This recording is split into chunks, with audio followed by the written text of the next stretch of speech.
మన రాజమండ్రి కొంతమూరులోని చాలా మంది ఇండివిజువల్ హౌస్ అయితే వెతుకుతూ ఉంటారు. అలాంటి వాళ్ళు చాలా మంది కామెంట్ చేశారు. సో తక్కువ బడ్జెట్ లో ఇండివిజువల్ హౌస్ కోసం చూస్తున్న వాళ్ళకి ఈ రోజు మంచి ప్రాపర్టీని అయితే మీ ముందుకు తీసుకొచ్చాను. సో ఈ ప్రాపర్టీ వచ్చేసరికి 6 months ఓల్డ్ బిల్డింగ్ అండి. సో దీని మెజర్మెంట్స్ వచ్చేసరికి 24x55 అండి. ఈ ల్యాండ్ కొలతలు టోటల్ గా 148 గజాల్లో కన్స్ట్రక్షన్ చేసిన హౌస్ అండి.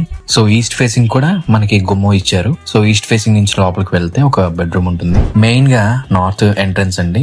నార్త్ ఎంట్రన్స్ లో చూసుకుంటే మనకి హాల్ ఉంటుంది అండ్ లోపల ఇంటీరియర్ వర్క్ అంతా కూడా చేంజ్ చేశారు. వాల్ పుట్టి, ఫాల్ సీలింగ్, లైట్ వర్క్స్ అన్ని చేంజ్ చేశారు. సో దీనికైతే మనకి ఫ్రంట్ రోడ్ చూసుకుంటే హౌస్ కి 30 feet రోడ్ అండి. సో రుడా లేఅవుట్ అనమాట. ఇది కొంతమూరు నుంచి కాతేర్ రోడ్ కి దగ్గరలో ఉంటుంది. ఈ ఏరియానైతే సాయినగర్ అంటారండి, అగ్రహారం కాలనీ అంటారు. సో మనకి ఇలాంటి ప్రాపర్టీని ఎవరైతే కొంతమూరులో కొనుక్కుందాం అని చూస్తున్నారో అలాంటి వాళ్ళకి ఈ ప్రాపర్టీ అయితే చాలా బాగా సూట్ అవుతుంది. అండ్ దీనికి బ్యాంక్ లోన్ కూడా వస్తుంది. సుమారు